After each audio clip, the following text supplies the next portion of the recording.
నమస్తే, welcome to KK news. నేను శ్రీదేవి.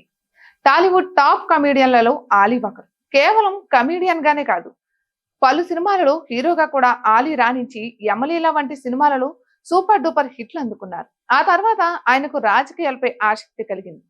ఎలా అయినా చట్టసభలో కూర్చోవాలన్న ఆకాంక్షతో ఆయన ఒక్కసారిగా రాజకీయాల్లోకి దూకేశారు. అన్ని పార్టీలను చుట్టేసి చివరకు జగన్ నేతృత్వంలోని వైసీపీని ఎన్నుకున్నారు. ఆయన వైసీపీలో చేరడానికి ముందు తెలుగుదేశం, జనసేన పార్టీలలో చేరే విషయాన్ని పరిశీలించారు. కానీ చివరికి ఆయన వైసీపీ వైపే మొగ్గు చూపారు.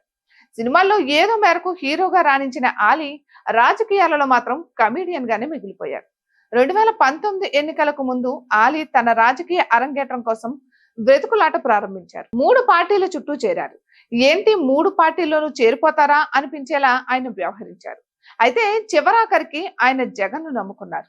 వైసీపీ కండువా కప్పుకున్నారు. 2019 ఎన్నికల్లో ఆయన ఏపీలోని ఏదో ఒక నియోజకవర్గం నుంచి అసెంబ్లీకి పోటీ చేస్తారని అప్పట్లో గట్టిగా వినిపించింది.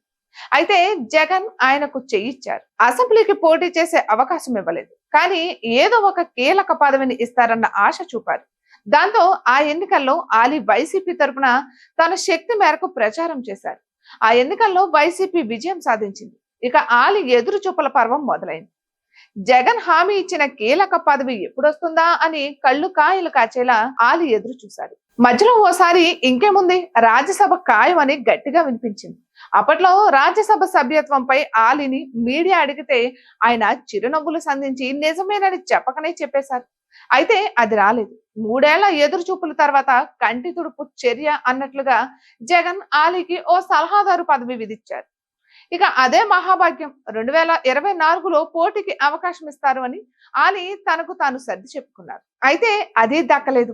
సో ఆలీ ఇక తన వంటికి రాజకీయాలు పడవని నిర్ధారణకు వచ్చేసి వైసీపీకి గుడ్ బై చెప్పేసి ఇక సినిమాలే తన లక్ష్యం అని డిసైడ్ అయిపోయారు.